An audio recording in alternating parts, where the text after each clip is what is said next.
नमस्कार दोस्तों। आज मैं प्रोफेसर रामचंद्र प्रसाद यादव, जो नरसिम्हा राव सरकार के समय में भारत के एफसीआई के डायरेक्टर रह चुके हैं और सतवती कॉलेज दिल्ली यूनिवर्सिटी के जो कॉलेज हैं वहाँ पे वो एसोसिएट प्रोफेसर के पद से रिटायर किए हैं। उन्होंने उत्तर बिहार के नॉर्थ बिहार के किसानों के लिए किस प्रकार योगदान किया है, जिसका प्रभाव पूरे भारत के किसानों पर पड़ा। तो जिस तरह से महात्मा गांधी ने 1917 ईस्वी में चंपारण सत्याग्रह शुरू किया था, जो नील आंदोलन के नाम से भी जाना जाता है। उस चंपारण सत्याग्रह ने वो पूरे देश में किसानों के लिए दिशा और दशा को तय किया, जिसके परिणाम स्वरूप भारत के स्वतंत्रता आंदोलन तेजी से बढ़ा और अंततः 1947 ईस्वी में भारत आज़ाद हुआ। उसका कारण था कि जो 1917 के बाद ही 1918 में अहमदाबाद में मिल मजदूरों के खिलाफ महात्मा गांधी ने आंदोलन चलाया। उसके बाद 1918 में ही गुजरात के खेड़ा जिला में किसानों के लिए आंदोलन चलाया। उसके बाद असहयोग आंदोलन जो 1920 ईस्वी में शुरू किया था गांधी जी ने। उसके बाद आपका चाहे 1930 का उनका सविनय अवज्ञा आंदोलन हो, जो नमक तोड़ो आंदोलन के नाम से जाना जाता है, नमक कानून तोड़ो आंदोलन के नाम से जाना जाता है, या 1942 ईस्वी का भारत छोड़ो आंदोलन हो, ये सब कहीं न कहीं ये सब आंदोलनों का बीज चंपारण सत्याग्रह में ही छिपा हुआ था। उसी तरह से नॉर्थ बिहार क्षेत्र में, खास करके मधेपुरा में किसानों को जो परेशान किया जा रहा था, खास करके पूरे देश में किसानों से फसल की खरीदारी नहीं की जाती थी। जो आंदोलन जो शुरू किया इन्होंने वो 2000 ईस्वी में, उसमें माननीय वाजपेयी जी की सरकार थी।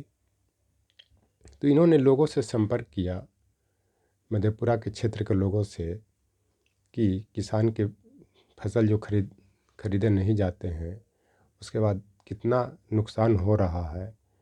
तो अगर मेरे साथ चलना है तो आप चलें, नहीं तो मैं अकेला चलने के लिए तैयार हूँ, ताकि मेरी जान भी चल जाए, लेकिन मैं इस आंदोलन को किसान के हित की रक्षा के लिए करूँगा। तो इन्होंने कबीर के तरह अकेला चल दिए थे। और कबीर ने समाज सुधार के लिए, समाज सुधार में किसान की सुधार भी आती है और सभी तरह के सुधार आते हैं। तो उसी तरह इन्होंने कह दिया था कि कबीरा खड़ा बाजार में लिए मुरेड़ा हाथ, जो घर जा रहे आपने चले हमारे साथ। इसका मतलब यह होता है कि कबीर के तरह रामचंद्र प्रसाद यादव जी ने अकेला अपना मुराड़ा या अपना जान देने के लिए चल दिए और यह भी ऐलान कर दिया कि जिसको अपनों को आपको बर्बाद करना है तो मेरे साथ चले। क्योंकि कोई भी आंदोलन को कोई प्रारंभ करता है या शुरू करता है तो ये मान के चलता है कि उसका जीवन खत्म हो जाए। क्योंकि प्रशासन के तरफ से भी, राजनेता के तरफ से भी जो आंदोलन को नेतृत्व करता है उसको बहुत टॉर्चर किया जाता है। जैसे ब्रिटिश काल में महात्मा गांधी को बहुत टॉर्चर किया गया। उसके बाद जो भी स्वतंत्रता आंदोलन के जो लीडर थे, चाहे जवाहरलाल नेहरू हो, चाहे मोतीलाल नेहरू हो, चाहे आपका बाल गंगाधर तिलक हो, जिनकी डेथ भी हो जाती है पुलिस की, लाला लाजपत राय हो, जिनकी डेथ भी हो जाती है पुलिस की लाठी चार्ज में, जो लाहौर पर उन पर लाठी बरसाया जाता है। उसी तरह से इन्होंने अपने को बर्बाद करने पर तुल गए और किसानों से जनसंपर्क स्थापित करके फास्ट ऑन टू डेथ यानी आमरण अनशन शुरू करने का निर्णय लिया, जिसके उपरांत इनकी बहुत ज़्यादा तबीयत भी खराब हुई। किंतु एक कहावत है, जाको राको साइयाँ मार सके न कोई।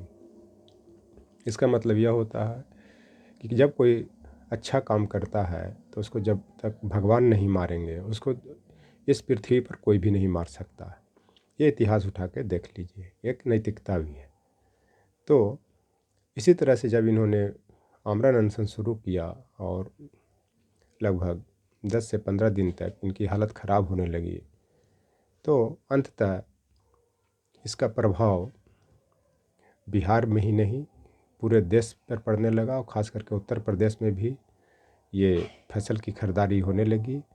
और इसके परिणाम स्वरूप ही वाजपेयी जी ने मिनिमम सपोर्ट प्राइस की प्रारंभ किया, जो आज किसानों की मांग हो रही है कि सभी फसलों पर उसका मिनिमम सपोर्ट प्राइस को निश्चित किया जाए। मैंने कुछ मात्रा में फसल का खरीदारी शुरू होने लगा और इसका परिणाम बहुत अच्छा आया। जो आज के समय में जो किसान जो मिनिमम सपोर्ट प्राइस की डिमांड कर रहे हैं, और ख़ास करके डल्लेवाला जी जो हरियाणा पंजाब के बॉर्डर पे, जो खनौरी बॉर्डर के नाम से भी जाना जाता है, इसी के लिए वो फास्ट ऑन टू डेथ आमरण अनशन पर बैठे हुए हैं।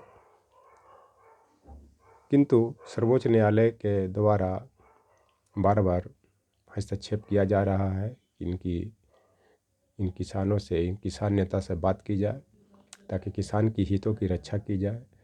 और माननीय उपराष्ट्रपति जगदीप धनखड़ जी ने भी किसानों की समस्या को सुनने के लिए कृषि मंत्री और सरकार से आग्रह किया, क्योंकि ये भी जो है धनखड़ जी भी हैं, वो किसान पुत्र हैं और किसान की समस्याओं को ये समझते हैं, जिसे रामचंद्र प्रसाद यादव जी ने समझा था।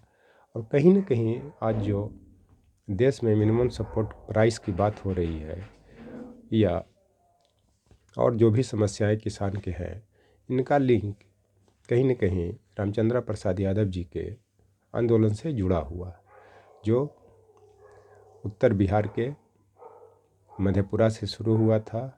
वो धीरे धीरे अब उत्तर, दक्षिण, पूरब, पश्चिम सभी क्षेत्रों में फैलते जा रहा है।